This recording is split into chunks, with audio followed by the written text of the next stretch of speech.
ಸಖೆ ಪುರಿ ಸಾಕಾಯ್ತು ಸಾಕಾಯ್ತು ಈ ನರಜನ್ಮ. ಮಾಡೋ ಕೆಲಸ ನೆಟ್ಟಗೆ ಮಾಡೋ ಗುಣ ಇದ್ರೆ ಹೌದೋ ಅಲ್ವಾ? ಅಜೀಜ, ನಾನೇ ಕಣ್ಣಾದೆ. ಇಲ್ದಿದ್ರೆ ಎಲ್ಲರ ಹಾಗೆ ಮನೆ ಹೊಲ ಮಾಡ್ಕೊಂಡು ನೆಮ್ಮದಿಂದ ಇರ್ಬೋದಿತ್ತು. ಯಾರಿಗ್ ಬೇಕಿತ್ತು ಚೋರ ಬರ್ತಿತ್ತು.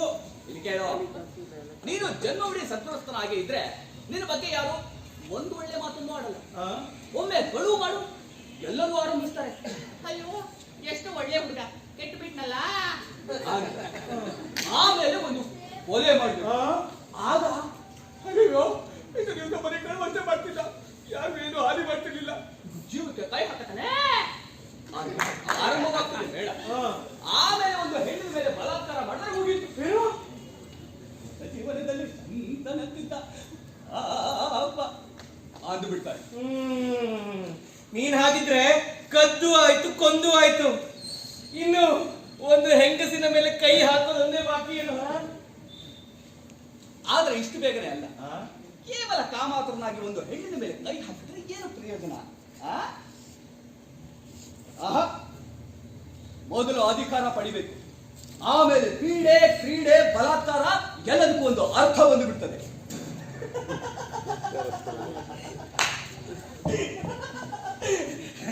ಆದ್ರೆ ನಿಂಗೆ ಅಧಿಕಾರ ಸಿಗ್ಬೇಕಲ್ಲ. ನೀನೇ ನೋಡಿದ್ದೇನೆ. ಅಜೀಜ, ನೀನು ಇಲ್ಲಿ ಚೆನ್ನಾಗಿ ಪ್ರಸ್ಥಾನ ಹಾಕೊಂಡಿದ್ದಿ. ನಿನ್ನ ಹೆಸರು ಕೇಳಿದ್ರೆ ಉಳಿದೆಲ್ಲ ದರೋಡೆಕೋರರು ಗಡಗಡ ನಡುತ್ತಾರೆ. ಅಂತದ್ರಲ್ಲಿ ನಿನಗೆ ಯಾಕಪ್ಪ ಈ ಆಸೆ? ಇದಕ್ಕೆ ಮಾಡೋದು ಅಂದರೆ ಸುಲಿಯೋದು, ಓಡೋದು, ಅಡ್ಗೋದು, ಸುಲಿಯೋದು, ಓಡೋದು, ಅಡ್ಗೋದು. ವಾತಕ್ಕೆ ಬರ ಹತ್ತಿದೆ ನನಗೆ. ನಿಜ ಹೇಳ್ಬೇಕು ಅಂದ್ರೆ ಒಬ್ಬನನ್ನ ಹಾಡೇ ಹಗಲೇ ಸುಲಿಬೇಕು, ಆಮೇಲೆ ಅಲ್ಲೇ ನಿಂತು ಸುಲಿಸಿಕೊಂಡ ತಪ್ಪಿಗಾಗಿ ಅವನನ್ನ ಅಲ್ಲಿಂದಲೇ ಶಿಕ್ಷಿಸಬೇಕು. ಅದಕ್ಕಂತಾರೆ ಸಾಮರ್ಥ್ಯ, ರಾಜ ತೇಜ.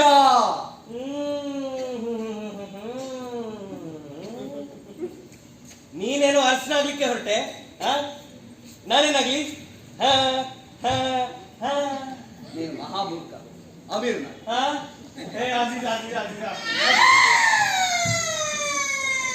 ಕರೀಂ ಖಾನ್ ಬಂದೇ ಬಿಟ್ಟ.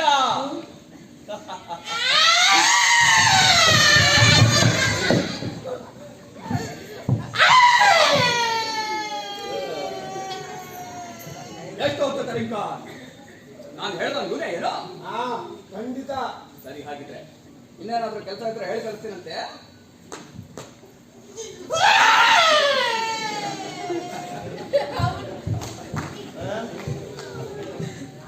ಯಾವ್ದು ಈ ಪ್ರಾಣಿ? ಅಯ್ಯೋ, ಈ ಮೂರ್ಖ ಕರೀತಾ ಬೇರೆ ಯಾರೋ ತಂದು ಬಿಟ್ಟಿದ್ದಾನೆ. ಕ್ಷಮಿಸಬೇಕು ಸ್ವಾಮಿ, ತಿಳಿದೇ ತಪ್ಪಾಗಿದೆ. ನಾನು ಹೇಳಿದೆ ಅವನಿಗೆ, ನಾನು ಯಾರು ಎಂಬುದನ್ನು ಸ್ಪಷ್ಟವಾಗಿ ಹೇಳಿದೆ. ಆದರೆ ಕಟ್ಟಿ ತಂದ ದುರುಳ ಸುಲ್ತಾನಿಗೆ ಈ ಸುದ್ದಿ ತಿಳಿದಿ, ಸುಲ್ತಾನಿಗೆ ಈ ಸುದ್ದಿ ತಿಳಿದಿ ನಿಮ್ಮ ಬೆನ್ನು ಯಾರು ಸುಲಿತಾರೆ. ತಪ್ಪಾಗಿದೆ ಸ್ವಾಮಿ, ಕ್ಷಮಿಸ್ಬಿಡಿ. ನಾನೊಬ್ಬ ಶ್ರೀಮಂತ ತುಪ್ಪರಿಂದ ಹಿಡಿದು ತರಲಿಕ್ಕೆ ಹೇಳಿದ್ದೆ. ಈ ಮೂರ್ಖ ಕರೀಂ ಖಾನ್ ನಿಮ್ಮನ್ನ ತಂದು ಬಿಟ್ಟಿದ್ದೆ. ನಾನು ಗಿಯಾಸುದ್ದೀನ್ ಅಬ್ಬಾಸಿದ ಖಲೀಫರ ವಂಶದವನು, ಸುಲ್ತಾನ್ ಮಹಮ್ಮದ್ ತುಘಲಕರ ಆಮಂತ್ರಿತ ಅತಿಥಿ. ನಾನು ನಿಮಗೆ ತೋರಿಸಿ ಬಿಡುತ್ತೇನೆ, ನಾನು ಯಾರು ಎಂಬುದನ್ನು ನಿಮಗೆ ತೋರಿಸಿ ಬಿಡುತ್ತೇನೆ.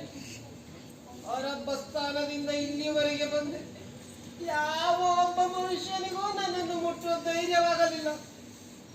ನನ್ನನ್ನು ನೋಡಿದೊಡನೆ ಎಲ್ಲರೂ ಹೆದರಿದವರು, ನಂಬದವರು ಈ ಆಜ್ಞಾ ಪತ್ರವನ್ನು ನೋಡಿ ಹಿಂಜರಿದರು.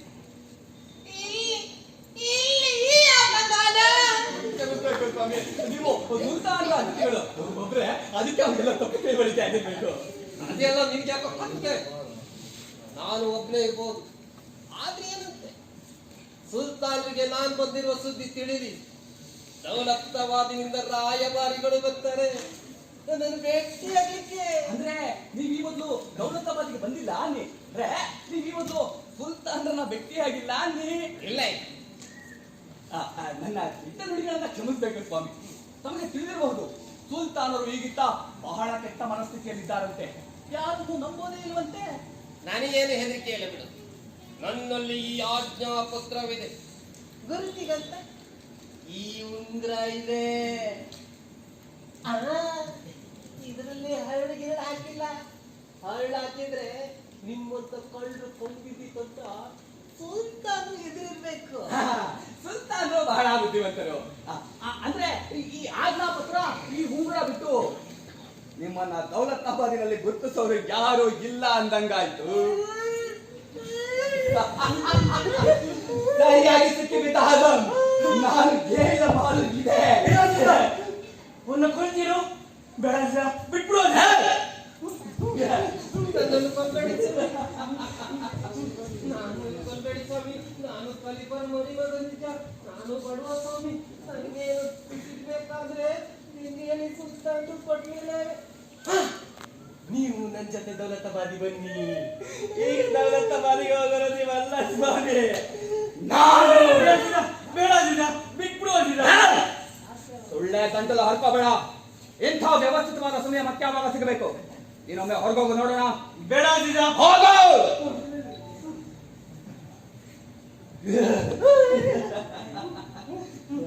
ತಗೊಳ್ಳಿ ಆಜ್ಞಾ ಪತ್ರ, ತಗೊಳ್ಳಿ ಉಂಗ್ರ.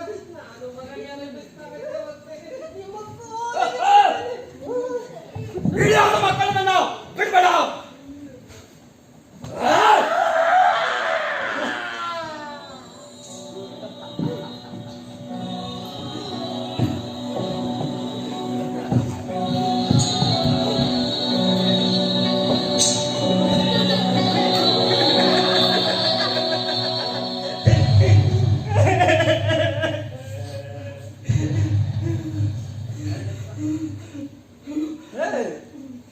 ಅಳ್ತಾ ಇದ್ದೀನೋ? ನನ್ನ ಹತ್ರ ಮಾತಾಡ್ಬಿಡ ಹೋಗು. ನಾನು ಯಾಕವನ್ನ ಹಿಡಿದೆ, ನಾನು ಯಾಕವನ್ನ ತಡೆದಿರಿದೆ. ನೀನೊಂದು ವಿಚಿತ್ರಕಾರಕ ಪ್ರಾಣಿಯಾದ. ಎಷ್ಟೆಲ್ಲ ಹಣಗಳನ್ನ ನೋಡಿದ್ದೀವಿ.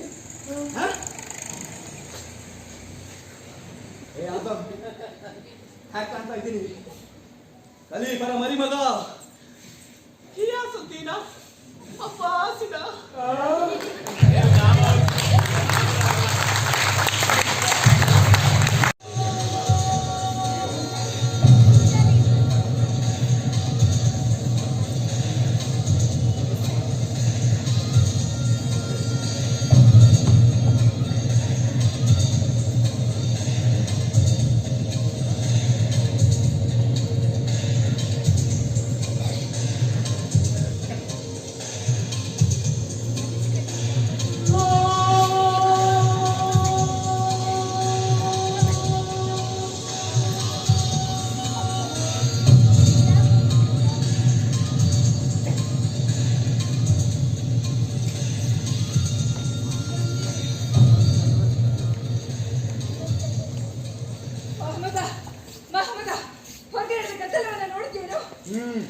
ಯಾಕೆ ಹೀಗೆಲ್ಲ ಮಾಡುತ್ತೀರಿ ಮಹಮ್ಮದ? ಬೇರೆ ಉಪಾಯವಿಲ್ಲ ತಾಯಿ. ಒಂದು ತಾಮ್ರದ ನಾಣ್ಯಕ್ಕೆ ಒಂದು ಬೆಳ್ಳಿಯ ನಾಣ್ಯತೆ ಬೆಲೆ ಎಂದು ನಾನೇ ಆಜ್ಞೆ ಹೊರಡಿಸಿದ್ದೇನೆ. ಈಗ ನನ್ನ ಆಜ್ಞೆಯನ್ನು ನಾನು ಪಾಲಿಸಲೇಬೇಕು. ಇದು ಶುದ್ಧ ಮೂರ್ಖತನ. ಹೊರಗೆ ನಿಂತಿರುವ 500 ಪಟ್ಟಿಗಳಲ್ಲಿ ಮುಕ್ಕಾಲಿಗಿಂತ ಹೆಚ್ಚು ತಾಮ್ರದ ಕೊಟ್ಟಿ ನಾಣ್ಯಗಳನ್ನು ತುಂಬಿವೆಯಂತೆ. ಅವುಗಳನ್ನು ತೆಗೆದುಕೊಂಡು ನೀನು ಬೆಳ್ಳಿ ನಾಣ್ಯಗಳನ್ನು ಕೊಟ್ಟರೆ ನಿನ್ನ ಬೊಕ್ಕಸದ ಗತಿ ಏನಾಗಬೇಕು? ನಿನಗೆ ಎಷ್ಟು ಬಾರಿ ಹೇಳಿಲ್ಲ ತಾಯಿ, ನನ್ನ ಬೊಕ್ಕಸದಲ್ಲಿರುವ ರೊಕ್ಕ ನನ್ನದಲ್ಲ, ನನ್ನ ಪ್ರಜೆಗಳದ್ದು ಎಂದು. ಅವುಗಳನ್ನು ಕೊಟ್ಟಿ ನಾಣ್ಯಗಳನ್ನು ತುಂಬಿ ಅವರಿಗೆ ಸಿಗುವುದೇನಿದೆ? ಅವು ನನ್ನ ಬೊಕ್ಕಸಕ್ಕೆ ಹೋಗುವುದಿಲ್ಲ ತಾಯಿ. ಅವನ್ನು ನನ್ನ ಪಕ್ಕದ ಗುಲಾಬಿ ತೋಟದಲ್ಲಿ ಹಾಕಲಿದ್ದೇನೆ. ಪ್ರತಿನಿತ್ಯ ಅವು ನನಗೆ ಸ್ಪಷ್ಟವಾಗಿ ಕಾಣಲೇನು. ಮಹಮ್ಮದ, ನಿನ್ನ ಈ ಪ್ರೇಮ ಯಾತ್ರೆಯನ್ನು ನಿಲ್ಲಿಸುವುದಿಲ್ಲವೇನೋ? ಮಹಮ್ಮದ, ಸರದಾರರು ಅಮೀರರ ಮನೆಗಳಲ್ಲಿ ಗುಪ್ತಚಾರ ನಿಟ್ಟಿರುವಂತೆ, ಅವರವರ ಮನೆಗಳಲ್ಲಿ ಅವರು ಬಾಯಿ ಬಿಡಲಿಕ್ಕಾಗದೆ ಬೆಂಕಿಯಾಗಿದ್ದಾರಂತೆ. ನಿಜವೇ? ನನಗೆ ನಜೀಬನ ಕೊಲೆಗಾರ ಬೇಕು ಅಷ್ಟೇ. ಅವನು ಸತ್ತದ್ದು ಒಳ್ಳೆಯದೇ ಆಯ್ತು.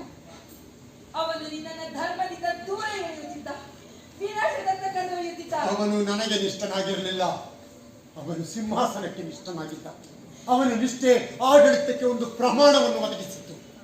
ಈಗಲಾದರೂ ನೀನು ಅವನನ್ನು ಮರೆಯಬಾರದೇಕೆ? ನನಗೆ ನಜೀಬನ ಕೊಲೆಗಾರ ಯಾರು ಎಂದು ಗೊತ್ತಾಗಲೇಬೇಕು.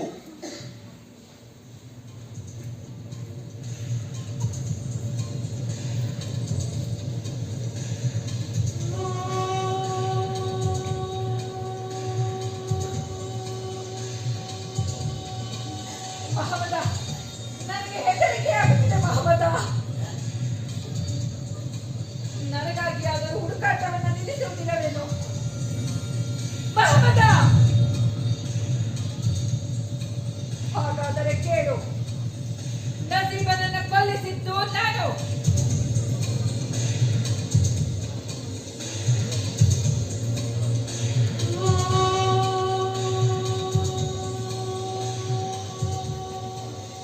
ಚೇಷ್ಟೆ ಮಾಡಬೇಡ ತಾಯಿ. ಅಮೀರರ ಬಂಡಾಯದಿಂದ ನನ್ನನ್ನು ಉಳಿಸಲು ಸುಳ್ಳನ್ನಾಡಬೇಡ. ಇದು ಕ್ಷುಲ್ಲಕ ಮಾತಲ್ಲ. ಗೊತ್ತಿದೆ, ಗೊತ್ತಿದ್ದು ಹೇಳ್ತೇನೆ. ನಜೀಬನಿಗೆ ವಿಷ ಇಕ್ಕಿ ಕೊಲ್ಲಿಸಿದ್ದು ನಾನೇ. ಇಲ್ಲ ಇಲ್ಲ, ಇದೊಂದು ಶಕ್ಯವಿಲ್ಲ. ಅದಕ್ಕೆ ಬೇಕೆ ಮಹಮ್ಮದ? ತಂದೆ ತಮ್ಮನನ್ನು ಕೊಲ್ಲುವುದಕ್ಕಿಂತ ಸುಲಭವಾದ ಮಾತು, ಇಮಾಮುದ್ದೀನರ ಮರಣಕ್ಕಿಂತ ನ್ಯಾಯವಾದ ಮಾತು. ನಾನು ನನ್ನ ತಂದೆಯನ್ನು ಕೊಂದರೆ ಆದರ್ಶದ ಹುಚ್ಚಿನಲ್ಲಿ ಕೊಂದೆ. ಆದರೆ ನಿನಗಕ್ಕೆ ಬೇಕಿತ್ತು ಇರಗಳೇ. ಒಂದು ಕಾಲದಲ್ಲಿ ನಿನ್ನ ರಾಜ್ಯದಲ್ಲಿ ಶಾಂತಿ ಸ್ಥೈರ್ಯಗಳನ್ನು ತುಂಬುವ ಹುರುಪು ನಿನ್ನಲ್ಲಿತ್ತು, ಪ್ರಗತಿಯ ಆಸೆ ಇತ್ತು. ಆದರೆ ಪಟ್ಟವೇರಿದ 7 ವರ್ಷಗಳಲ್ಲಿ ಇದೆಂತ ದುಸ್ಥಿತಿ. ತಂದೆ ತಮ್ಮ ಶೇಖ್ ಇಮಾಮುದ್ದೀನರು ನಂತರದ ಜನರು ನಿನ್ನ ರಾಜ್ಯವೆಂದರೆ ಮರಣದ ಪಚ್ಚದ ಮನೆಯಾಗಿದೆ. ನನ್ನ ಹಿಂಸೆಯ ಬೇರು ನನ್ನ ತಲೆಯಲ್ಲಿಲ್ಲ ತಾಯಿ, ನನ್ನ ದಮನಿಯಲ್ಲಿದೆ. ನಾನು ಯಾರು ಎಂದು ಗೊತ್ತಾಗಲಿಕ್ಕೆ ನನಗೆ ಹಿಂಸೆ ಬೇಕು. ನೀನು ನಿನ್ನ ನಂಬಿಕೆಗಳಿಗಾಗಿ ವ್ಯರ್ಥ ಹಿಂಸೆ ಮಾಡಿದೆ.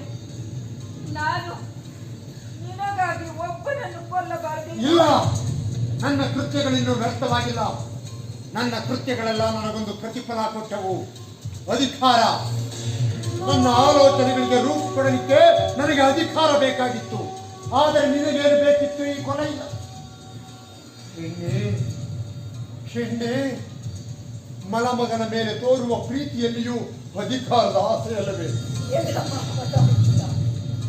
ನನ್ನ ಮಾತು ಕೇಳು. ಮುಟ್ಟಬೇಡ ನನ್ನನ್ನು. ರಾಜದ್ರೋಹಕ್ಕೆ ಒಂದೇ ಶಿಕ್ಷೆ, ಮರಣದಂಡನೆ. ಅವರೆಲ್ಲ ಅನ್ಯಾಯವಾಗಿ ಸತ್ತರು, ಆದರೆ ನಿನ್ನ ಸಾವು ಮಾತ್ರ ನ್ಯಾಯದಲ್ಲಿ. ವ್ಯಭಿಚಾರಕ್ಕಿಂತ ಹೀನವಾದ ಪಾಪವನ್ನು ಮಾಡಬೇಕು. ನಾಳೆ ಮುಂಜಾನೆ ಇವಳನ್ನು ಪೇಟೆಯ ನಡುವೆ ಕಂಬಕ್ಕೆ ಕಟ್ಟಿಸಿ ಕಲ್ಲಟ್ಟಿಸಿಕೊಳ್ಳಿಸಿ. ಬೇಡ ಮಹಮ್ಮದ, ಬೇಡ. ಬೇರೆ ಹೇಗಾದರೂ ಕೊಲ್ಲಿಸು, ಆದರೆ ಎಲ್ಲರೆಲ್ಲರೂ ಬೇಡ ಮಹಮ್ಮದ. ಮಹಮ್ಮದ, ಮಹಮ್ಮದ, ಮಹಮ್ಮದ.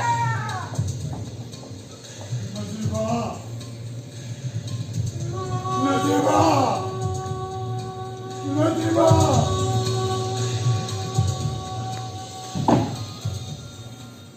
ನನ್ನ ತೊಗಲಿಗೆ ಬಣ್ಣ ಕೊಟ್ಟ ರಕ್ತದಲ್ಲಿ ನನ್ನದೆಷ್ಟೋ ಇನ್ನೊಬ್ಬರದೆಷ್ಟೋ ತಿಳಿಯದೆ ದಿಗ್ಭ್ರಾಂತನಾಗಿದ್ದೇನೆ.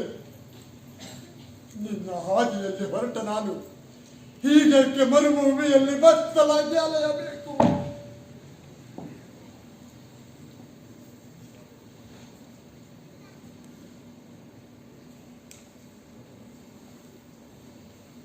ಸರಿಯಾದ ಸಮಯಕ್ಕೆ ಬಂದ ಬರಲಿ. ನಾನು ಪ್ರಾರ್ಥನೆ ಮಾಡಲು ಯತ್ನಿಸುತ್ತಿದ್ದೇನೆ. ತುಟಿಯಲ್ಲಿ ಕಲಿತ ಶಬ್ದಗಳು ಪುಟಿಯುತ್ತಿವೆಯೇ ಹೊರತು ಮನಸ್ಸಿನಾಳದಲ್ಲಿ ಅವು ಮಾದರಿಗೊಳ್ಳುತ್ತಿಲ್ಲ. ಪ್ರಾರ್ಥನೆಯ ಯೋಗ್ಯತೆ ಇಲ್ಲ ನನಗೆ.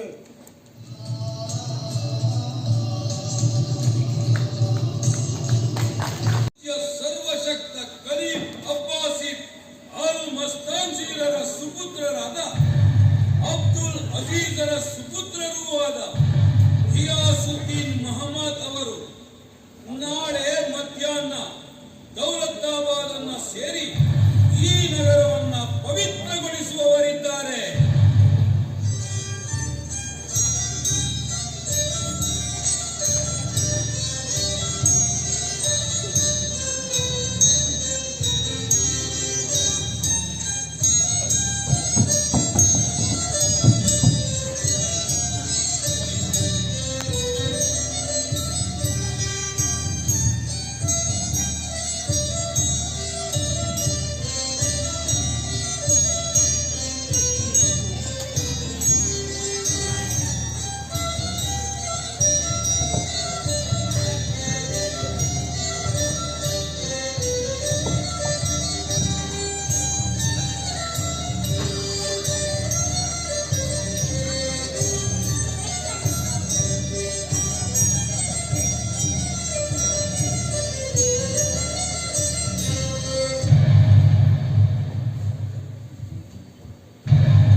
ಪವಿತ್ರವಾಯಿತು ಮಹಾಸ್ವಾಮಿ. ಎಷ್ಟು ವರ್ಷಗಳಿಂದ ಕಾದುಕೊಂಡಿದ್ದೇನೆ. ಎಷ್ಟು ವರ್ಷಗಳಿಂದ ದೌಲತಾಬಾದ ಬೀದಿಗಳು ಪ್ರಾರ್ಥನೆಗಾಗಿ ಹಾತೊರೆದಿವೆ. ನೀವು ಬರದೆ ಪ್ರಾರ್ಥನೆ ಎಲ್ಲಿ ಮಹಾಸ್ವಾಮಿ? ನಮ್ಮ ಪಾಪ ನೆರಳಾಗಿ ನಮ್ಮ ಕಾಲುಗಳಲ್ಲಿ ತೊಡಕುತ್ತಿದೆ. ಬರ ಬಿಸಿಲಾಗಿ ಹೊರಗಳಲ್ಲಿಯ ಕಾಳುಗಳನ್ನು ಸುಟ್ಟಿದೆ. ನಿಮ್ಮಿಂದ ನನ್ನ ರಾಜ್ಯಕ್ಕೆ ಹೊಸ ಕಳೆ ಬರಬೇಕು ಮಹಾಸ್ವಾಮಿ.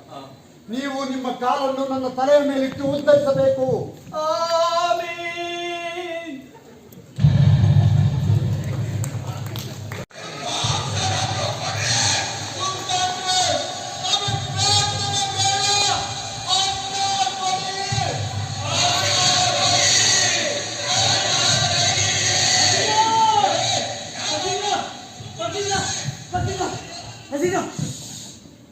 ನನ್ನನ್ನ ಹೆಸರಿನಿಂದ ಕರಿಬೇಡ ಅಂತ ಎಷ್ಟು ಸಲ ಹೇಳಬೇಕು ನಿನಗೆ? ನಂಗಿದೆಲ್ಲ ಸಾಕಾಗಿದೆ ಅಜೀಜ. ನಾ ಹೊರಟೆ. ಎಲ್ಲಿಗೆ ಹೊರಟೆ? ಅರಮನೆ ಇಬ್ರು ಸೇವಕರಿಗೆ ರೊಕ್ಕನ ಕೊಟ್ಟು 2 ಕುದುರೆಗಳನ್ನ ತರಲಿಕ್ಕೆ ಹೇಳಿದ್ದೇನೆ. ಒಂದು ಅರ್ಧ ಗಂಟೆಲಿ ಬರ್ತಾರಂತೆ. ಬಾ ನನ್ನ ಸಂಗಡ ನಡಿ. ನಮ್ಮ ಮೂರ್ಖ, ನಮಗೆ ಏನು ಕೇಳಾಗೋದಿಲ್ಲ ಅಂತ ಎಷ್ಟು ಸಲ ಹೇಳ್ಬೇಕು ನಿನಗೆ? ಆ ಸೇವಕರು ಈಗ ನಿನ್ನ ಮೇಲೆ ಸಂದೇಹ ಬಂದಿರಬೇಕು. ನೀನು ಊರಿನ ಜನರನ್ನು ನೋಡಿದ್ದೇನು? ಇಲ್ಲ. ಕಳೆದ 8 ದಿನಗಳಿಂದ ಹುಚ್ಚ ನಾಯಿಗಳಾಗಿ ಕೂಗಾಡದೇನು, ಮನೆಗಳಿಗೆ ಬೆಂಕಿ ಬಿದ್ದಿರದೇನು, ಕಾಡು ಪ್ರಾಣಿಗಳಾಗಿ ರಾತ್ರಿ ಇಡೀ ಚೀರಾಡೋದೇನು. ನೀನು ಅರಮನೆಯಿಂದ ಹೊರ ಕಾಲಿಟ್ಟಿದ್ದೇನೋ? ಇಲ್ಲ. ನಾನು ಹೋಗಿದ್ದೇನೆ 2 ಸಲ. ಕದ್ದು ಮುಚ್ಚಿ.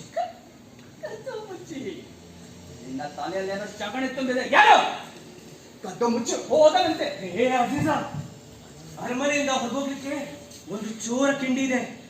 ನಾನಿಲ್ಲಿ ಬಂದಿನವೇ ಪತ್ತೆ ಮಾಡಿದೆ. ನೋಡಿ ಸಾಕಾಯ್ತು. ಊರಿನ ಉತ್ತರಕ್ಕೆ ನೋಡ್ಬೇಕು. ಕೋಟೆಯಂತ ಮನೆ, ಕಿರುಬೆರಳಂತ ಬೀದಿ, ಬೀದಿ ತುಂಬಾ ಹೆಣ. ಆಗ ವಿಚಾರ ಮಾಡು. ಆ ಸೇವಕರು ನಿನ್ನನ್ನ ಮೋಸಗೊಳಿಸಲಿಕ್ಕೆಲ್ಲ ನೆಚ್ಚಿಗೆ ಹೇಗೆ ನಿನಗೆ? ನನ್ನ ಮಾತು ಕೇಳು. ಈಗ ಇದ್ದುಕರಲ್ಲಿ ಅರಮನೆಯ ಸುರಕ್ಷಿತವಾದ ಸ್ಥಳ. ಈ ಸುಲ್ತಾನ ಸಂಪೂರ್ಣ ಹುಚ್ಚ. ಕತ್ತಿಯನ್ನ ಚಲಾಯಿಸೋ ಹುಚ್ಚವನಿಗೆ. ಈ ತೊಗರುಗಳ ಅರಸನ್ ನಂಬೋದ್ಕಿಂತ ಆ ಸೇವಕರನ್ನ ನಂಬೋದು ಎಷ್ಟೋ ಒಳ್ಳೇದು. ಅಜೀಜ, ನಾನು ನೋಡಿದಿಲ್ಲ, ನೀನು ನೋಡಿಲ್ಲ ಅಜೀಜ. ನನ್ನ ಕೋಣೆಯ ಹೊರಗಿರೋ ದೊಡ್ಡ ಬಯಲಿನಲ್ಲಿ ಕೊಟ್ಟಿ ನಾಣಿಗಳ ರಾಶಿ ಇವೆ. ನೋಡಿದ್ಯಲ್ಲ? ಅವುಗಳಿಗೆ ಹೆದರು ಬಿಟ್ಟು ಏನು? ನಾವು ಮಾಡಿದ ನಾಣ್ಯಗಳೇ ಎಷ್ಟಾಗಿದೆ ಅಲ್ಲಿ. ಅದಲ್ಲ ಅಜೀಜ, ನಾವು ಬಂದ್ ರಾತ್ರಿ ನನಗೆ ನಿದ್ದೆ ಬರ್ತಿರ್ಲಿಲ್ಲ ಅಂತ ನನ್ನ ಕೋಣೆಯ ಕಿಟಕಿ ಹತ್ರ ನಿಂತಿದ್ದೆ. ಬೆಳದಿಂಗಳು ಬಿದ್ದಿತ್ತು. ನಾಣ್ಯಗಳ ರಾಶಿ ಹಾವಿನ ಹುತ್ತದಂತೆ ಕಾಣ್ತಿದ್ವು. ಒಂದಿಷ್ಟು ಗಾಳಿ ಇರ್ಲಿಲ್ಲ. ಆಗ್ಲೇ ಯಾರ್ದೋ ನೆರಳು ಅಲ್ಲಿ ಅಲುಗಾಡ್ದಂತೆ ಕಾಣ್ತಿತ್ತು. ಕಣ್ಬಿಟ್ಟು ನೋಡ್ದೆ. ಯಾರೋ ಒಬ್ಬ ಆ ಬೈಲಿನಲ್ಲಿ ಒಬ್ಬನೇ ಅಲ್ದಾಡ್ತಿದ್ದ. ಒಂದು ನಾಣ್ಯದ ರಾಶಿ ಹತ್ರ ಹೋಗಿ ಅಲ್ಲಿ ಅರ್ಧ ಗಂಟೆ ಕಾಲ ಕೂರ್ತಿದ್ದ. ನಾಣ್ಯಗಳನ್ನ ಕೈಗಳಿಂದ ಬಗ್ದು ಮುಷ್ಟಿ ಮುಷ್ಟಿ ನಾಣ್ಯಗಳನ್ನ ಹೊರಗೆ ತೆಗ್ತಿದ್ದ. ಮತ್ತೆ ದಾರಿ ಆಗ್ಬಿಡ್ತಿದ್ದ. ಪಿಶಾಚಿಯ ನೆನಪಾಯ್ತು ನನಗೆ. ಅವನ್ ಯಾರು ಗೊತ್ತೇನು? ನಮ್ಮ ಹುಚ್ಚು ಸುಲ್ತಾನ. ಅದೊಂದೇ ರಾತ್ರಿ ಅಲ್ಲ, ಅಂದಿನಿಂದ ಪ್ರತಿಯೊಂದು ರಾತ್ರಿ ಕೂಡ. ಅಷ್ಟಕ್ಕೆ ಬೆದರಿ ಹೊರಟು ಬಿಟ್ಟ ನಮ್ಮ ಭೂಪ. ಇಷ್ಟೆಲ್ಲ ಕಷ್ಟಪಟ್ಟು ಇಲ್ಲಿಗೆ ಬಂದದ್ದು ಮರೆತು ಬಿಟ್ಟ. ವ್ಯರ್ಥ, ಎಲ್ಲ ವ್ಯರ್ಥ. ಈಗ ನೀನು ಹೊರಟೋದ್ರೆ ನನ್ನ ಗತಿಯೇನು? ಶಿಷ್ಯ ಆದಂ ದಹ ವಿನಂತಿದ್ದಕ್ಕೆ ಗಿಯಾಸುದ್ದೀನ ಅಬ್ಬಾಸಿದೆ ಏನೆಂದು ಹೇಳಬೇಕು. ಅದಕ್ಕೆ ಹೇಳಿದ್ದು ನನ್ನ ಸಂಗಡ ಬಾ. ನಮಗೆ ಬಂದ ಕಾಣಿಕೆಗಳನ್ನೆಲ್ಲ ಒಂದು ಗಂಟ್ಪಾಡಿಟ್ಟಿದ್ದೇನೆ. 2 ಕುದುರೆಗಳ ತರಲಿಕ್ಕೆ ಹೇಳಿದ್ದೇನೆ. ಬಾ ಅಜೀಜ, ಬಾ ಅಜೀಜ. ಅಜೀಜ,